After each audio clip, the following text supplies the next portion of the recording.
The term coffin ships refers to the overcrowded and poorly maintained vessels that transported Irish emigrants to North America during the Great Irish Famine, 1845-1852.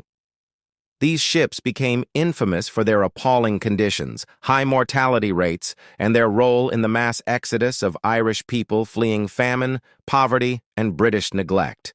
The Great Irish Famine, also known as the Potato Famine, was triggered by a potato blight that devastated the staple crop of Ireland, leading to widespread starvation and death. The famine caused the deaths of approximately 1 million people and forced another 1–2 million to emigrate.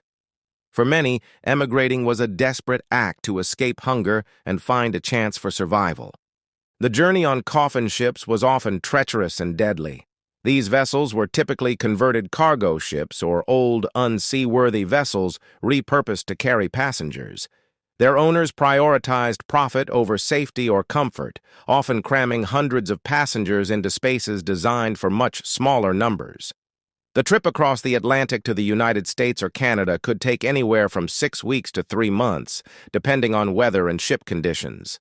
The conditions on coffin ships were deplorable. Passengers were crammed into small, poorly ventilated holds, often with little regard for personal space or sanitation. Diseases like typhus, cholera, and dysentery spread rapidly due to unsanitary conditions and lack of medical care. These outbreaks were so severe that coffin ships were often referred to as floating pestilences. Rations were minimal and often of poor quality. Many passengers relied on their own provisions, which often ran out during the journey. The ships were frequently unseaworthy, poorly equipped, and inadequately staffed, leading to shipwrecks and high mortality rates. Mortality rates on coffin ships were shockingly high, often reaching 15–30% or more. Some ships arrived in North America with a third of their passengers dead.